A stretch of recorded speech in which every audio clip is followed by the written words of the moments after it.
Eastern Conference. We will see how that one pans out because they did get a very nice victory over the Pacers just a few nights ago. Took care of business, as they say. Now, you face an Indiana Pacers team that, like I said, has struggled mightily. 15-54 on the season. Losers of 14 in a row. That makes them 0-10 in their last 10. Obviously, the tank, my friend, it is on. So can the Blazers take advantage of that and get another win before they round out this road trip that does end a little bit tough with Minnesota and Denver? However, Anthony Edwards will be out for a few weeks dealing with some knee inflammation, I believe it was. So that helps Portland just a little bit. But right now, it's just take one game at a time, see where things go as they continue to solidify their spot in the NBA play. And this is Blazers Game Day. I'm your host, Chris Burkhardt. If you would like to join the conversation with us today, 503-248-0620 is the telephone number. You can go to youtube.com, type in Rip City Radio, or you can hit us up on the Rip City Radio text line. Just text 88528. That's where you can send all your questions, your comments, your concerns, and get us through the day. We're going to have some fun here. I thought the Blazers played a very, very good game against the Brooklyn Nets.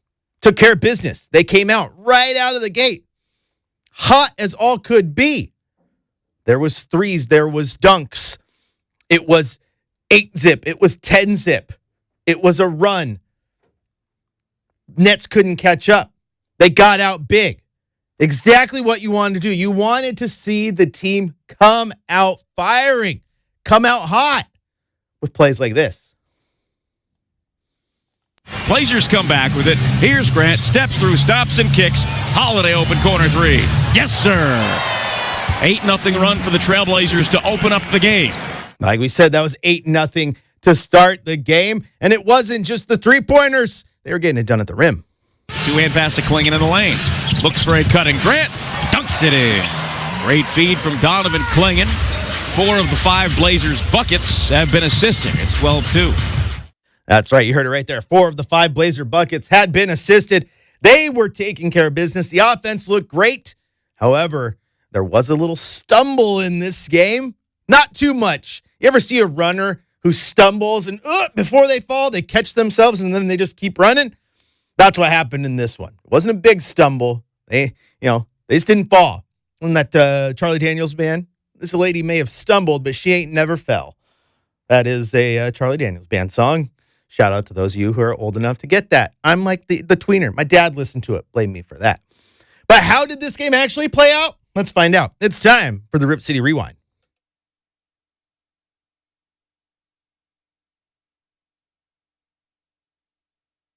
All right, let's take a look at how this game broke down. I played you a few highlights right there, but really, that first quarter was everything the Blazers needed. At the end of one, Portland was up 35-20, a big 15-point lead. They shot incredibly well for them, right? 62% from beyond the arc. They were 42% from the floor. Meanwhile, Brooklyn was 27% from the floor and 12.5% from beyond the arc in that first quarter alone. The Blazers were sharing the ball. 8 assists on 11 made field goals. In the second quarter, much of the same thing. They outscored the Nets 30-21. They go into halftime with the lead. Things are looking good. That's exactly what you want. If you're the Blazers, you're like, this is what we need. We needed to take care of the basketball, which they did in that first half. A whole 5 turnovers. They needed to take care of business, which they did. A 65-41 lead heading into the locker room. In the second half, though, it all flipped on its head a little bit. That ball security, it was gone. Like I said, 5 turnovers in the first half, 14 of them in the second for your Trailblazers. They end the night with 19 turnovers total, above their average. And those points off turnovers were still pretty even. 19 for Brooklyn, 20 for Portland off of 17 Brooklyn net turnovers. But still, the ball security has been an absolute massive issue as of late. It almost bit them in the rear end against Utah. And quite frankly, if it wasn't for that big lead that they got in the first half, it would have bit them in the behind in this one. Because in the late third quarter into the fourth, Brooklyn started to storm back. They also, next thing you know, our 30-point lead is now down to 15. It's an 8-0 run. It's a 10-0 run. It's okay. Whoa. We don't like this. Portland's biggest lead in that was 31 points, but in that fourth quarter, said it got a little ugly. Brooklyn ended up outscoring the Blazers 30-23. And again, you can look back at what happened in that first quarter and that second quarter and say that the hot start is the reason they were able to hold on to this one. They were able to weather that run from Brooklyn. The biggest scoring run of the night for the Nets was an 11-0 run. It's like, okay. They're going to figure it out. We need to figure it out. And that whole fourth quarter, the reason Brooklyn was able to go on that run, why? The T word, turnovers, lazy turnovers. There was one where Denny Avdia gets up for a three-pointer. He leaves his feet. Defender comes. He doesn't know what to do. He puts the ball on the ground. What's he do after that? He tries to tip it out to another player. Well, can't do that. That's a double dribble. That's a lazy turnover. Coaches can deal with a lot of things. Coaches cannot deal with lazy turnovers. Just brutal. The Blazers definitely needed to be better in that one. Their biggest scoring run of the night was 14. Now, I said the biggest scoring run for Brooklyn on the night was 11. That was just in the fourth quarter. You go from the end of the third quarter to the fourth quarter. It was a 16-0 run for the Brooklyn Nets. Again, turnovers and lazy play, but the Blazers were able to weather that storm because of how well they started. So we'll give him credit for that. But we still have some things that we can look at and go, we need to be better. Coach knows it. We know it. The players know it. We've talked about it constantly on this show. Take care of the basketball.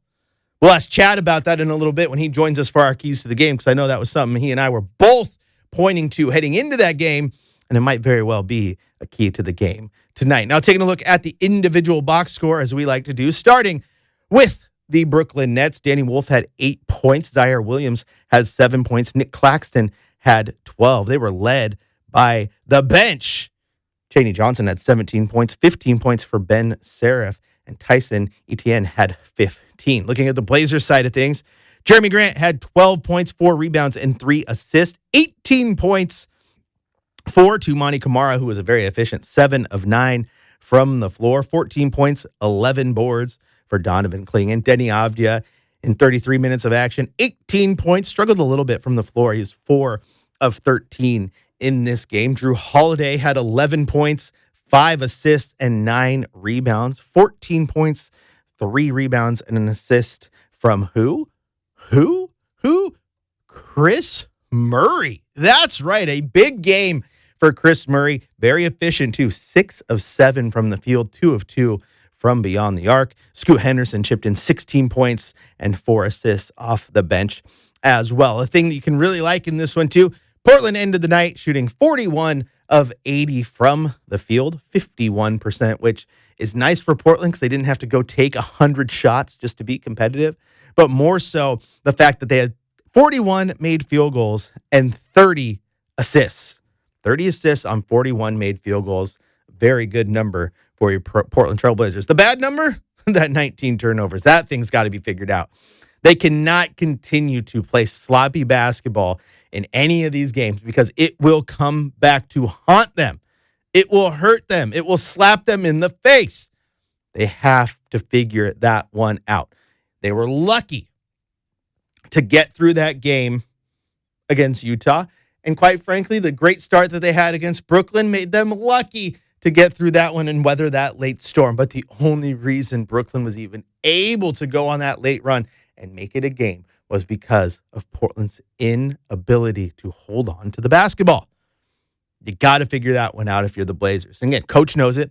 He talked about it post-game, talked about it prior to the game. He absolutely knows that that is something they have to work on. Now, sometimes you have a good game, your team wins, and it's made even better because you get to do it in front of your friends and family. You guys all know Donovan Clingan, former UConn Husky. When he was in Philly, plenty of friends and family. When he was in New York, plenty of friends and family. And when you have good games and your team wins, Travis Demers points at you and says, I want to talk to him after the game. Let's hear from Donovan Clingan. DC, congratulations on the win. For first time this year that you guys have won without trailing in a game, and you did it in front of a lot of friends and family. I saw that Klingon crew. There must have been 25 people to do that in front of your friends and family. What's that like for you to come back here and do that? I mean, it means a lot. Obviously being in Portland, across the country, only having a few games on the East Coast, it's nice to be able to have some family here, some friends. So it's pretty special to be able to play in front of my people. No disrespect to the Nets, but you guys had a comfortable victory, and you needed one. It got a little tight there, but you guys were able to get the big win. How much did you need to win a game like that where it wasn't in doubt? Big time. Especially being on a little long road trip like this, seeing getting a win early in the trip, and being able to try to carry this momentum on is really important. So we just gotta keep it rolling. Keep doing the good things we did and learn from the bad things we did tonight. I don't know if people know this about you, but you won championships, a couple of national titles. Last year, down the stretch of the season, the games didn't have the same importance they do now. Given your experience in those kind of big game situations, how much does that help you now down the stretch? I mean, it helps a lot. Playing in those big moments, just helps you with the feeling of the pressure, knowing what to do at the right times, playing smart, making the right decisions at certain times, so just being able to close out late games like that is really, really important, especially in this league. Thanks so much for the time. Congratulations. Yes, go enjoy your family. Yes, sir. Thank you. And there you hear from Donovan Klingon, and I think my favorite part of that was when Travis, made a reference to those championships he won there at UConn. A couple. Humble brag. Donovan Klingon played great. Great to do it in front of his friends and family. And hopefully the Blazers can repeat that success tonight as they take on the Indiana Pacers. This is Blazers Game Day. I'm your host, Chris Burkhardt. If you would like to join the conversation, 503-248-0620 is the telephone number. Of course, you can go to youtube.com, type in Rip City Radio, join the chat there. And as always, hit us up on the text line, 88528. Also, shout out to the dog catcher for understanding my reference. I just saw the YouTube chat. In America, saw the Charlie Daniels Band play at Veterans Memorial Coliseum for the benefit of widows and children of local first responders about 25 years ago. Great show. Oh, my gosh. The song that does not get the credit it deserves, Dog Catcher, because I like a song that has a good story behind it. Like it tells a story through the words. The Legend of Woolly Swamp. That's right, my friends. Look it up. We're going to take a break here on Blazers Game Day. When we come back, we're going to head to the Coach's Corner here from head coach Tiago Splitter. We're also going to take a look around the NBA, a couple scores of note, things to watch, and, of course, some big WNBA news as well. And Chad Dewing will join us at the end of the show for his keys to the game as well. All that and more coming up on your home of the Blazers, River City Radio, 620.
I'm over here dealing with a sore throat. I turned my mic on right as I have to cough, so I have to turn it back off.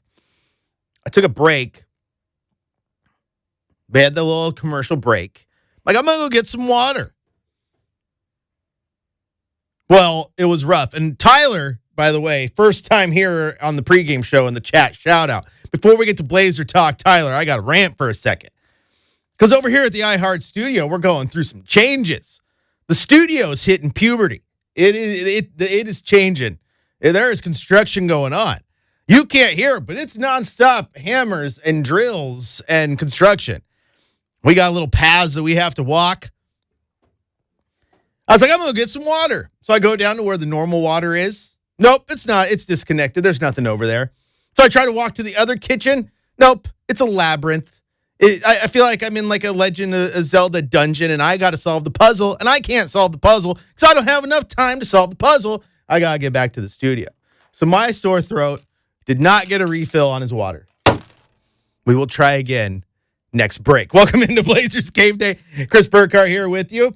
We are getting you ready for Blazers versus Pacers, having a little bit of fun here as well. If you want to join the conversation, 503-248-0620 is the telephone number. You can also hit us up on the text line, 88528, and go to youtube.com. Enjoy new listener Tyler. He's got double shout outs for being a first-time listener.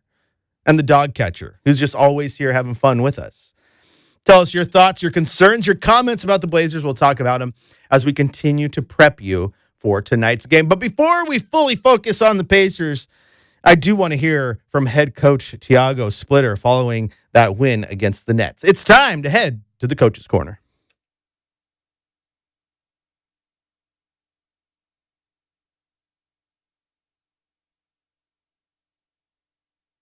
Overall, I think we did a lot of things good. We took care of the ball for the most part of the game, and then in the last quarter, we again had some, relaxed moments where we just threw the ball all over the place, and we were not focused. And those are the things that we got to be mentally prepared for 48 minutes. Before the game, you said you guys needed to get your mojo back. Did you feel like you saw that a little bit tonight? Yeah.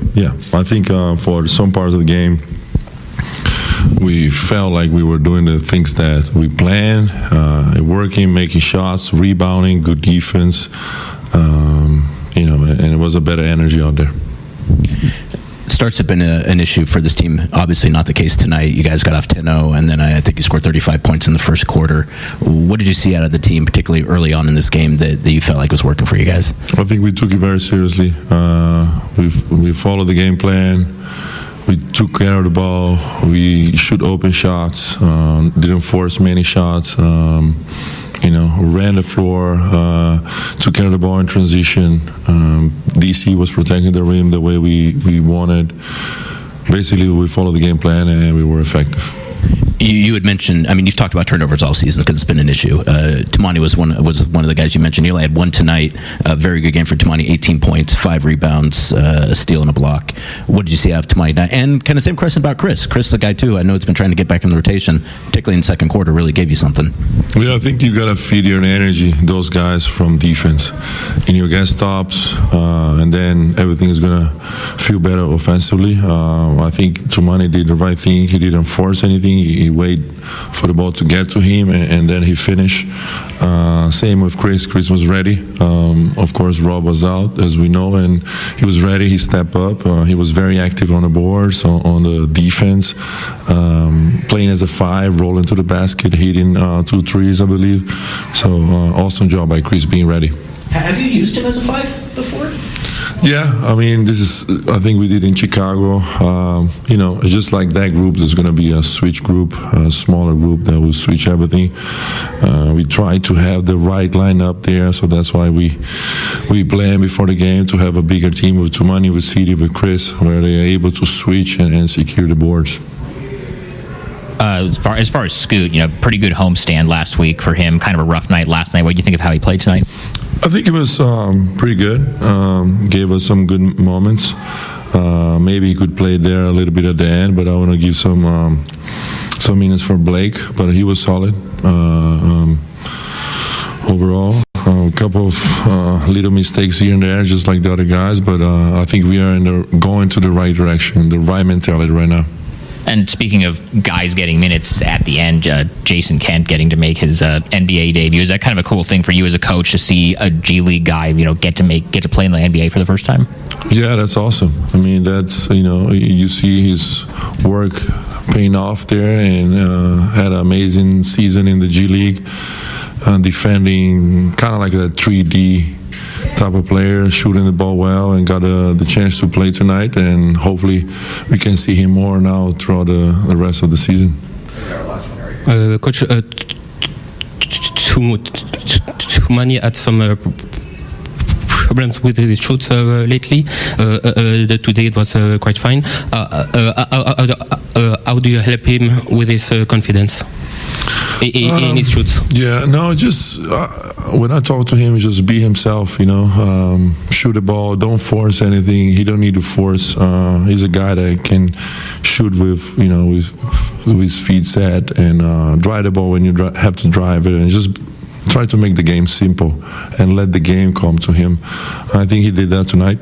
He was smart with the cuts, with the shots that he had, and again, when he's focused on defense and that's his main job, everything offensively is just going to be in the right place. And there you hear Thiago Splitter at the presser, not having to deal with the sound of circular saws like I currently am on the other side of that door. And the Blazers will head to Indiana. They'll take on the Pacers tonight, and the Pacers will not have all of their tools. They will not have their power drills, their circular saws, or any of that. They're going to have to take a nail and a rock and try to hammer it in, because they're hurting right now. As you said, they're a 15-win team, worst team in the Eastern Conference, obviously without Tyrese Halliburton, who's recovering from that significant injury. It always sucks when you go out there and tear your Achilles, but they do not have Johnny Furphy, who has tore his ACL last month. Pascal Siakam is out dealing with a knee injury. He will not play in this game, and Obi Toppin will not play in this one. Also, TJ McConnell, Micah Porter, Andrew Nebhard, Aaron Naismith, Ben Shepherd,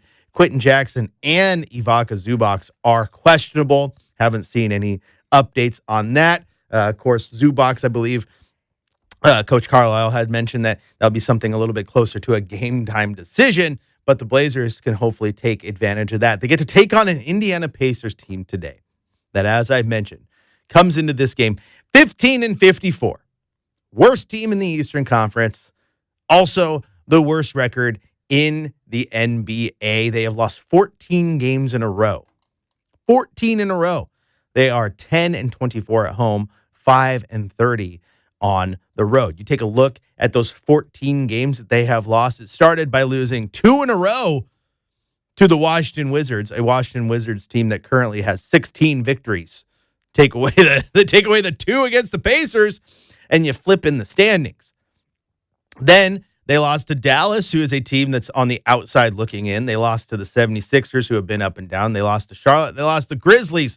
The Grizzlies, who are a lottery team, they did lose to the Clippers, who have been playing incredibly well post-trade deadline. The Lakers, 10 days ago, they lost to the Portland Trailblazers, 131-111. Then they lost to Sacramento, the worst team in the Western Conference. And over their last 4 games, it has been Phoenix, New York, Milwaukee, and New York again. It has not been a good run for the Pacers. You take a look back at that March 8th matchup, it was 131-111 in favor of the Portland Trailblazers. It was 30-30 after the first quarter, but the Blazers used a massive second quarter where they outscored the Pacers 39-22 to basically get a lead that the Pacers could not come back from. In that game, Pascal Siakam, 22 points, 6 rebounds, 5 assists, 2 steals. Without him in the lineup tonight, it drastically changes how that team absolutely attacks you. Blazers can take advantage of that. He's phenomenal. We've seen him many times, watched him obviously in Toronto and now here in Indiana. That's a very good player, a guy that can flip the game on its head. The only other players in double figures that night, Jarris Walker, Jay Huff, Andrew Nebhard, and Micah Potter.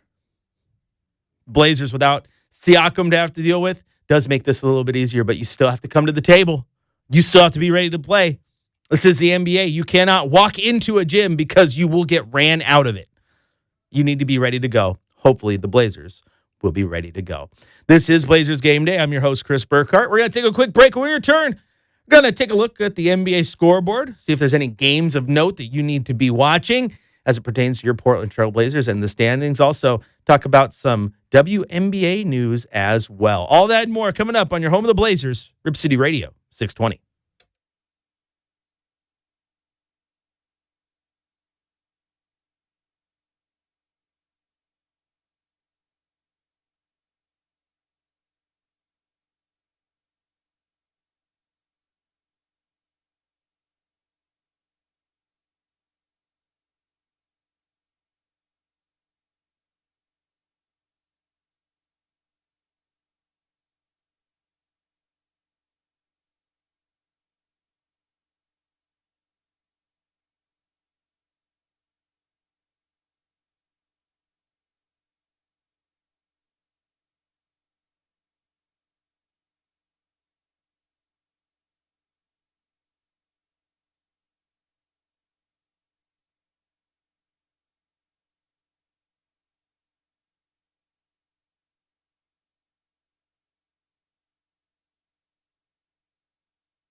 Welcome back into Blazers Game Day. Chris Burkhardt here with you. If you want to join the conversation, 503-248-0620. Of course, you can hit us up on the text line as well. 88528 is the text number.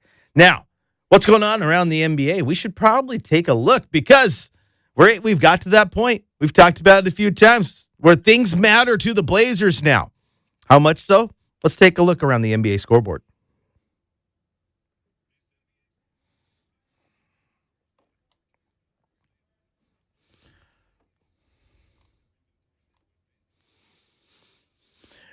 All right. No games have tipped off as of yet, but you do have a nice slate of action tonight. You have the Lakers taking on the Rockets in Houston, the Nuggets in Memphis to take on the Grizzlies, Atlanta in Dallas to take on the Mavs. You got Clippers at Pelicans.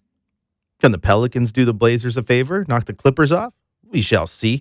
Utah in Minnesota, who will be playing without Anthony Edwards. Toronto in Chicago. Of course, your Trailblazers in Indianapolis. OKC in Brooklyn. Not a lot of those had too much impact on Portland, but one that you definitely do want to watch, tips off in about an hour, is Golden State at Boston. Golden State trying to get through it right now without Steph Curry. Been a little injured, been a little banged up. They are 3-7 in their last 10. They enter the night with just a half-game lead over the Portland Trailblazers. So if Boston can take care of business and then Portland can take care of their business, you got a chance to jump them. Keep in mind, you just want to at least match Golden State the rest of the way if you hope to get into that 9 spot, because you do hold the tiebreaker over them. And then entering the night, it is a 1.5 game difference between the Clippers and the Trailblazers. So you need to keep pace with them as much as you can if you hope to get all the way up to that 8 spot. That is your NBA scoreboard report presented by McCord's Vancouver, where their slogan is "We make it easy." Check out their inventory at mccordsvancouver.com. Now, I want to take a look real quick around the NBA too, because there's some good news for some basketball fans here in the Rose City. Let's hit it.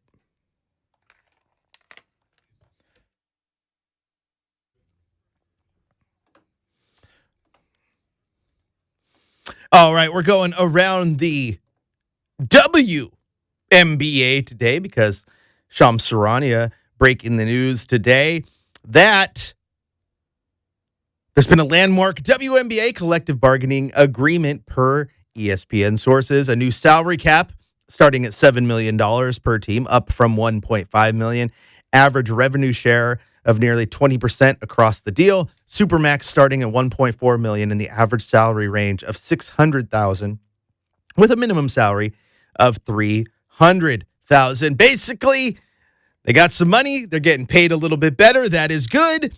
And the WNBA season should be a go. As Sean Hyken reports, the Fire's inaugural season opener versus the Chicago Sky is officially on for May 9th. That means Portland has just over a month now to get through an expansion draft, get their team together, and figure this thing out. There still have been no news on when the date for an expansion draft will be or who's available or any of that. We just know that that is on the docket next, but it does look like the WNBA is going forward. There will be a season, and basketball fans here in the Rose City can be excited because they get to watch the Portland Fire. Definitely was up in the air. Some thoughts as to whether or not they would actually get through with it, just because the more it lingered, you're like, you're getting closer and closer to a work stoppage. That's not what you want. But the Portland Fire are a go, the WNBA is a go, and the Blazers are a go tonight as they take on the Indiana Pacers in Indianapolis. Fieldhouse, one of, if not my favorite arenas in the NBA. If you can ever get a trip up over there, you got to do it.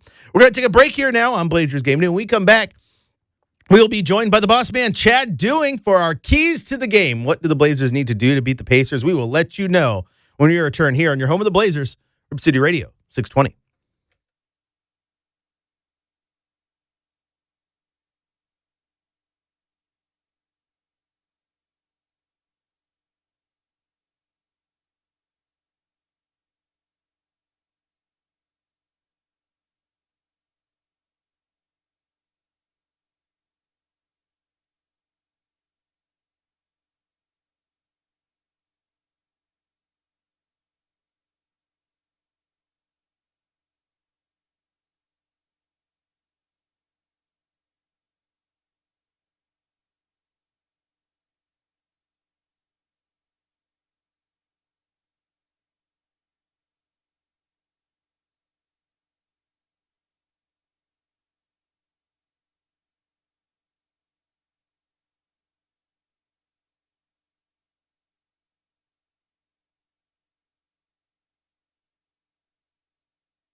Welcome back into Blazers Game Day. Chris Burkhardt here with you.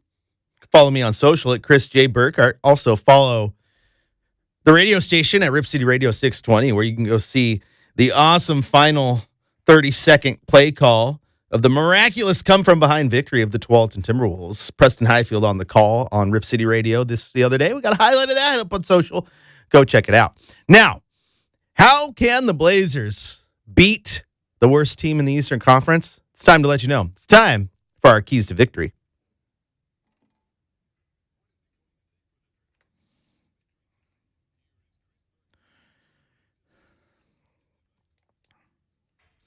All right, joining me now for our keys to victory is Chad Doing. And Chad, what do you think? What does this team have to do to get a dub today? Well, the same thing that we talked about on Monday. I mean, the Pacers are like the Nets. They're absolute garbage, and they're looking at lottery ping pong balls right now, and they've got like a gajillion players on the injury list. I think 14 at last count. So the opponent you're facing is not a legitimate NBA opponent tonight. So it goes back to the same things we talked about, winning in the margins, making sure that your offensive rebounding is dialed in. So your second chance points, the Blazers need an edge in that category. And then I think after that, you look at turnovers. They were solid in the first half against Brooklyn, but then they had 13 turnovers for 19 points that they gave up in the second half against Brooklyn. And that was part of what led to that 16-0 run when things got a little bit shaky there in the fourth quarter. So protect the basketball, offensive rebounding. And then the other thing that we saw that I thought was terrific in Brooklyn is don't jack around, man. Go out there and play with purpose from the opening tip. I mean, it was 10-zip. They scored the first 10 points on Monday, and it was 15-2 right out of the gate. So have the same type of opening, play with purpose. And, Coach talked about it after the game, Chris, where he liked their approach and the way that they took things seriously. It's so easy to look at your opponent when they have so many guys out and not take it seriously. So if they take it seriously and then pay attention to those details that I just discussed, they should win big and, probably another wire-to-wire victory, which was what they had on Monday, their first of the season. Yeah, and that game against Brooklyn, too, that massive start allowed them to take that little stumble at the end and still not really be in fear of losing that game. And so you got to come out hot, and you got to do work on the glass. And that last matchup 10 days ago, they out-rebounded Indianapolis 53-38. So without Pascal Siakam, you would hope that you can get that done again today. I just want to kind of see the same thing we saw against Brooklyn, because coming out and just kind of putting your foot on the neck, so to speak, is exactly what this team needs to do. Because when they start getting into mistake mode, unfortunately, like you always say, winning in the margins, they're just not good enough to overcome too many of those mistakes. So they have to play as much mistake-free basketball as possible. Yes, and that is so true regardless of who their opponent is. So mistake-free, and then outside of that, I just want to see the paint touches. I love the way Denny over the last couple of games is being aggressive at attacking the paint. I want to see Scoot continue to really be aggressive on the offensive end. And outside of that, they're getting solid. I just love the way Chris Murray played. I would imagine he's probably earned some more minutes tonight based on his performance on Monday. I thought he was the player of the game. So, again, this is all everything that you just said and I just said, Chris, this is all about fine-tuning and getting better at your overall operation so that you can put yourself in a position to be at your best when the play-in starts. That's what it's all about. So go out there and get the win. The road trip now suddenly looking like it's got a chance to be a good one because you get Indiana tonight. They suck. And then you play Minnesota on Friday. I don't think Ant's going to play. So there's an opportunity to do something here. So let's see if they can go out and take advantage of it. But don't come out. What I don't want to see is a lackadaisical, we're going to jerk off for a while and then come out and let the Pacers start to believe that they can do something here. So just handle your business and pay attention to detail, and they're going to be fine. And I was happy with, for the most part, aside from that 16-0 run, which was unacceptable, I was happy with how they handled things on Monday. Yeah, now before I let you go, Chad, we got a texter. Actually, this was yesterday's text, said that they won tickets on the fifth quarter to go to a Rip City Remix game. They went there, had a lot of fun, and will definitely be going back to more Remix games, and they encourage everyone else to get out there. You were out there live. What was it like to be at Chiles Center and see that Rip City Remix action? It was great. I was thoroughly impressed with the entire operation of the Remix and how they had everything set up. Cat K was amazing at hooking me up with a great show where I could shine a light on what they do. And then, it's family friendly. Like what I enjoyed the most when I was sitting there watching the game from the stands is just seeing the kids running around and having a good time, and parents are able to relax. And it's family affordable. I think we figured it out. We're a family of 4. So kids tickets are $5 a piece. So if you have a family of 4, adult tickets roughly $15 a piece. So the 2 adults 30 plus the kids, that's 40. And then you can get 2 snack packs for $5 each. You could be in, out, $50. You get the game, you get to have some fun. The kids get a snack, and the parking's free. So it's quality. And the cool thing was I got to see young Hansen go out there and dominate some bums, which was cool. Yeah, absolutely. Sounds like a time. And by the way, thank you for getting the social piece up from Preston's call so that guy can get off my ass for a while. Thank you. You're a lifesaver, You're Burkhardt. welcome. I'm here to please. All right, Chad. You have a good show. Hey, 'Cause Preston, we'll hear you stop in a few bothering minutes. Chris. Trust me, you're bothering him. I talked to him. We're cool. It's like, no, I don't think so, bro. You might want to talk to him again, but you're the man. Thank you, Burkhardt. All right. You are the man. We'll hear from you on the pregame show here in just a few minutes. I love when Chad joins us. He's the best. And yes, we got Preston off of his ass, as he says. We have used our allotment of the A word for the show. But yeah, Preston will definitely, hey, Burke, what you doing? You think you can get that video out? Called that game. It was pretty good. It's pretty good. You definitely got to go listen to it though.